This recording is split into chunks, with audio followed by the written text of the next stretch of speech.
Social science का ये paper जो है 2021 में जो पूछा गया था उसका 60 तक क्वेश्चन हो चुका है, यानी 30 क्वेश्चंस हमारे हो चुके थे। 61 क्वेश्चन नंबर 61 में ये पूछा गया है कि भारत में ग्राम पंचायत जो है वो कितने वर्षों के कार्यकाल के लिए चुना जाता है। दोनों ही लैंग्वेज में दिया हुआ है, किसी को कोई प्रॉब्लम नहीं होनी चाहिए। और इस तरह के क्वेश्चन में अगर आपको कोई क्वेश्चन नहीं आता तो उसको नोट डाउन कर लीजिएगा, ठीक है। तो ऑप्शन है हमारा 5, 6, 4 और 3। तो आप जानते हैं कि जो ग्राम पंचायत होती है वो हमारी 5 वर्ष के कार्यकाल के लिए चुनी जाती है। तो यहाँ पे 5 ऑप्शन 1 सही हो जाएगा। तो 61 का option number 1 is the correct answer. Next question देखते हैं, पुलिस थाने के प्रभारी का पद नाम क्या है। पुलिस थाने के प्रभारी का पद नाम क्या है। तो जो स्टेशन हाउस अफसर, ऑप्शन देख लेते हैं, पुलिस अधीक्षक, अफसर ऑन स्पेशल ड्यूटी या होम इंस्पेक्टर। तो पुलिस थाने के प्रभारी का जो पद नाम होता है वो क्या होता है, वो होता है आपका स्टेशन हाउस अफसर, ठीक है। स्टेशन हाउस अफसर ये उसका पुलिस थाने के प्रभारी का पद नाम है। अगर नहीं जानते तो इसको वन लाइनर नोट्स की तरह आप नोट डाउन जरूर कर लीजिएगा, ठीक है। क्वेश्चन नंबर 63 क्या कहता है कि हिंदू उत्तराधिकार अधिनियम में लाए गए 2005 के संशोधन ने निम्नलिखित में से क्या मुहैया करवाया।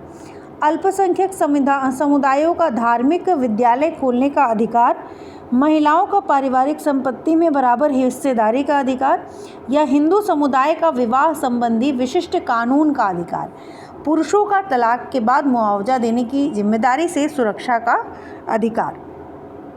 जो राइट ऑप्शन हो जाएगा यहाँ पे देखिए, हिंदू उत्तराधिकार अधिनियम 2005 के संशोधन किया गया और उसमें से क्या मुहैया करवाया गया, ये प्रश्न पूछा गया है। और यहाँ पे जो महिलाओं का पारिवारिक जो संपत्ति होती है उसमें बराबर का हिस्सेदारी का अधिकार, ये आपका करेक्ट आंसर हो जाएगा, ठीक है। तो 63 का ऑप्शन नंबर 2 जो है वो राइट हो जाएगा। क्वेश्चन नंबर 64 देखते हैं, भारतीय संविधान की व्याख्या का अंतिम अर्थ निर्णायक किसे माना जाता है। भारत के राष्ट्रपति को, संसद को, न्यायपालिका या अटॉर्नी जनरल को। तो जो न्यायपालिका होती है, भारतीय संविधान की व्याख्या के अंतिम अर्थ निर्णायक वो है न्यायपालिका को माना जाता है। तो न्यायपालिका ऑप्शन नंबर 3 यहाँ पे करेक्ट हो जाएगा, ठीक है। क्वेश्चन नंबर 65 देखते हैं, अत्याचार निवारण अधिनियम 1989 को निम्नलिखित में से कौन से समुदाय को न्याय दिलाने के लिए पारित किया गया था। दलित एवं अल्पसंख्यक, अल्पसंख्यक एवं आदिवासी, आदिवासी एवं दलित, या केवल अल्पसंख्यक। तो यहाँ पे जो राइट आंसर है वो हो जाएगा आपका 65 का ऑप्शन नंबर 3 यानी आदिवासी एवं दलित। अभी तक हम लोगों ने कितने कम टाइम में देखिए इतने क्वेश्चंस देख लिए। तो अगर आप पहली बार चैनल पे आए हैं तो चैनल को सब्सक्राइब कर लीजिएगा और लाइक ज़रूर करिएगा वीडियो को, हमें वहाँ से मोटिवेशन मिलता है।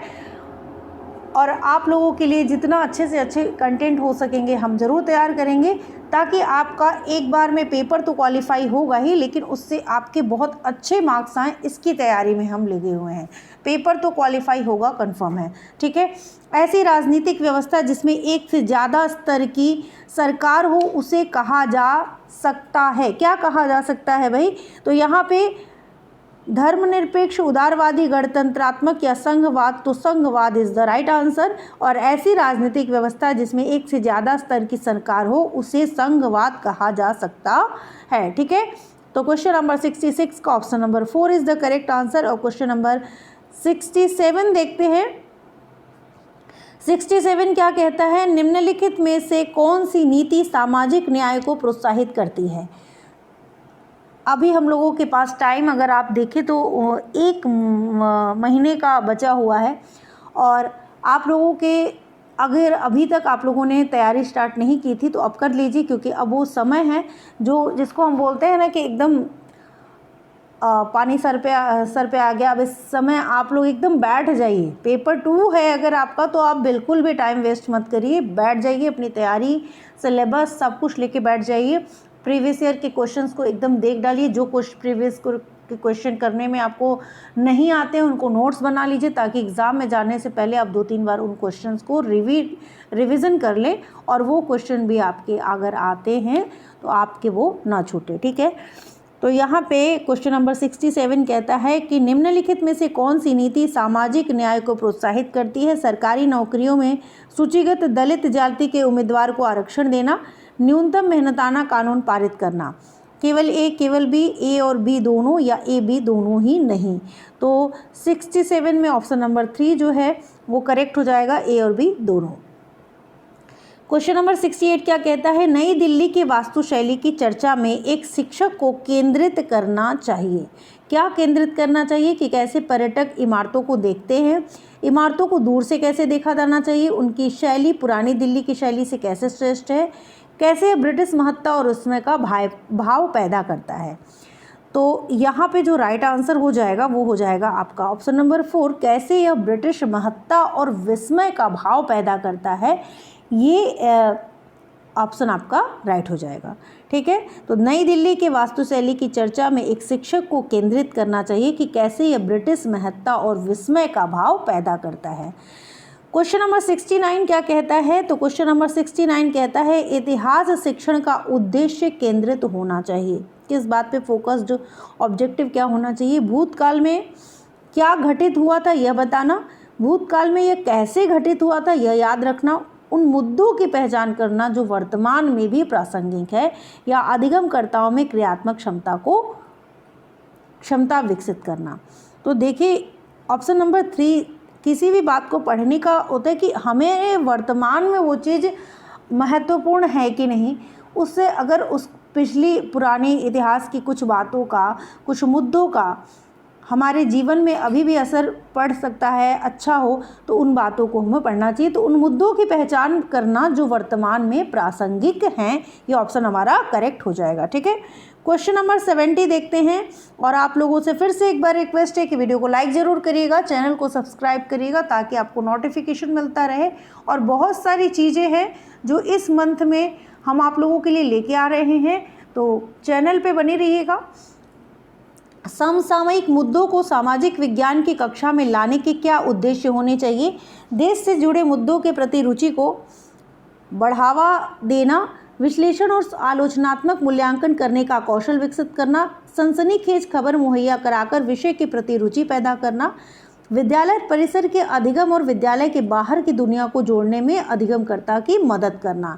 तो समसामयिक मुद्दों को सामाजिक विज्ञान की कक्षा में लाने के क्या उद्देश्य होने चाहिए? तो जो आपका उद्देश्य होना चाहिए वो ए, बी और डी सही है, यानी देश के जुड़े मुद्दों के प्रति रुचि को बढ़ावा देना, विश्लेषण और आलोचनात्मक मूल्यांकन करने का कौशल विकसित करना। सी वाला नहीं होगा, डी वाला, यानी विद्यालय परिसर के अधिगम और विद्यालय के बाहर की दुनिया को जोड़ने में अधिगमकर्ता की मदद करना। तो 70 का ऑप्शन नंबर आपका 2 सही हो जाएगा। नेक्स्ट क्वेश्चन देखते हैं। नेक्स्ट क्वेश्चन क्या कहता है? क्वेश्चन नंबर 71 कहता है कि आज 75 तक देखेंगे हम लोग, उसके बाद की क्वेश्चन नेक्स्ट वीडियो में देखेंगे। तो सामाजिक विज्ञान की कक्षा में समानता पर चर्चा करते समय उद्देश्य होना चाहिए अधिगमकर्ताओं के साथ गरिमा से जुड़े मुद्दों को संबोधित करना, सभी का सम्मान करने के प्रति अधिगमकर्ताओं को संवेदनशील बनाना, संविधान में परिलक्षित मूल्यों पर आधारित होना, यह समझाना कि हर तरह का अंतर असमानता की तरफ ले जाता है। इसमें सही विकल्प का चयन करना है और जो हमारा सही विकल्प है वो है ए, बी और सी। तो ऑप्शन नंबर 1 हमारा यहाँ पे करेक्ट हो जाएगा। क्वेश्चन नंबर 72 देखते हैं फटाफट से। और देखिए कितने कम समय में हम लोग ज़्यादा से ज़्यादा क्वेश्चन को कर लिया। बहुत सारे चैनल पे अगर आपका टाइम वेस्ट हो रहा है, वो इधर उधर की बातें कर रहे हैं, तो ये समय वो समय नहीं होता है। अब आपको सीटेट की क्वालिफाई करना है, आप उनकी कहानियाँ सुनने के लिए, उनके घर गृहस्थी की बातें सुनने के लिए, बहुत सारे चैनल मैंने देखे हैं कि वो पूरी स्टोरी अपने घर की बातें कर रहे हैं। बहुत सारे अच्छे चैनल और अच्छे टीचर्स को भी मैंने देखा है जो नाम है, अच्छा खासा नाम है, लेकिन वो अपनी पूरी समस्याएं रख देते हैं क्लास में, जो कि हमको नहीं लगता है कि इस समय आप पढ़ाने आए हैं तो आप फिर पढ़ाइए। और मैंने गलती से जब अपनी तैयारी कुछ टीचिंग परीक्षा की कर रही थी, मैं सीटेट की नहीं, तो मैं एक चैनल को मैंने सेल्फ स्टडी आज तक की है और मैंने गलती से किसी चैनल को सिलेक्ट कर लिया था और वहाँ पे मुझे बस यही फील हुआ कि हर टीचर आता है 5 क्वेश्चन 10 क्वेश्चन कराते हैं और उसमें वो इतना कुछ बातें करते हैं, किसी बच्चे को डांटते हैं, कुछ करते हैं, मतलब टाइम वो आपका कितना किल कर रहे हैं उनको शायद। फिर मैंने वो चैनल छोड़ दिया, खुद से सेल्फ स्टडी स्टार्ट की और अपने नोट्स को खुद से पढ़ना। मैं हाथ जोड़ ली कि कभी मैं इस तरीके से जो अच्छा लगेगा यूट्यूब पे मैं उसे ज़रूर देखूँगी, लेकिन चैनल ज्वाइन करके और फिर उसमें मैं, क्योंकि सब्जेक्ट वाइज हम बैठते हैं ना, उसमें एक सब्जेक्ट गए, टीचर गए, दूसरे सब्जेक्ट, वो मेरा पूरा टाइम जा रहा था। तो इस तरीके का अगर आपको लगता है अच्छा तो आप करिए, बट अगर नहीं लगता है तो किसी भी तरीके से अपना टाइम किल मत करिएगा। चलिए नेक्स्ट क्वेश्चन देखते हैं। कक्षा और समाज में व्याप्त विविधता को संबोधित करने के लिए सामाजिक विज्ञान के शिक्षक को चाहिए कि विभिन्न संस्कृतियों से जुड़े उदाहरणों को कक्षा की चर्चा में शामिल करें। केवल उन्हीं उदाहरणों को लेना जो अधिकांश बहुमत के लिए प्रासंगिक हो। अपने व्यक्तिगत अनुभव को कक्षा में साझा करने के लिए विद्यार्थियों को प्रेरित करें। अगर मैं बात करूं यहाँ पे कक्षा में और समाज में व्याप्त विविधता को संबोधित करने के लिए सामाजिक विज्ञान के शिक्षक को चाहिए, क्या चाहिए, तो को क्या करना चाहिए, तो यहाँ पे विविध संस्कृतियों से जुड़े उदाहरणों को कक्षा की चर्चा में शामिल करना चाहिए और व्यक्तिगत अनुभव को कक्षा में साझा करने के लिए विद्यार्थियों को क्या करना चाहिए, प्रेरित करना चाहिए। ठीक है, तो यहाँ पे ऑप्शन नंबर 1 जो है हमारा करेक्ट हो जाएगा। क्वेश्चन नंबर 73 देखते हैं। सामाजिक विज्ञान में आकलन को बल देना चाहिए। उन अधिगमकर्ताओं की पहचान करना जो असफल हो रहे हैं, अधिगमकर्ताओं की कक्षा में लेखन की क्षमता को जांचना, अधिगमकर्ताओं की सूचना को याद रखने का मापन करना, अपने अधिगम को विभिन्न दैनिक परिस्थितियों से जोड़ने की अधिगमकर्ताओं की क्षमता का मूल्यांकन करना। क्वेश्चन नंबर 73 का ऑप्शन नंबर 4 यहाँ पे करेक्ट हो जाएगा। अपने अधिगम को विभिन्न दैनिक परिस्थितियों से जोड़ने की अधिगमकर्ताओं की क्षमता का मूल्यांकन करना is the right answer. Question number 74 द्वितीयक स्रोत का उदाहरण क्या है। C.A. बेली द्वारा लिखित an illustrated history of modern India, James Mill द्वारा लिखित a history of British India, Bharat का संविधान, या अवनींद्रनाथ टैगोर की जो पेंटिंग है वो। तो द्वितीयक स्रोत का उदाहरण हो जाएगा यहाँ पे C.A. बेली द्वारा लिखित an illustrated history of modern India is the right answer. ठीक है, क्वेश्चन नंबर 75 जो कि आज का लास्ट क्वेश्चन है और नेक्स्ट वीडियो में इससे आगे के क्वेश्चन देखेंगे। औपनिवेशिक भारत में स्त्री शिक्षा पर चर्चा करने के लिए विद्यार्थी निम्न आत्मकथाओं में से किसको संदर्भित कर सकते हैं। ताराबाई शिंदे कृत स्त्री पुरुष तुलना, रास सुंदरी देवी कृत आमार जीबान, रुकैया सखावत हुसैन कृत सुल्ताना का स्वप्न, सतनार कृत मणि मेकलई। ठीक है, तो ये ऑप्शन दिए गए हैं और इसमें से जो राइट आंसर हो जाएगा वो हो जाएगा ऑप्शन नंबर 2 राम सुंदरी देवी कृत अमार जीवन। तो आज के लिए इतना ही, मिलते हैं नेक्स्ट वीडियो में, तब तक के लिए थैंक यू और चैनल को सब्सक्राइब कर दीजिएगा, वीडियो को लाइक कर दीजिएगा।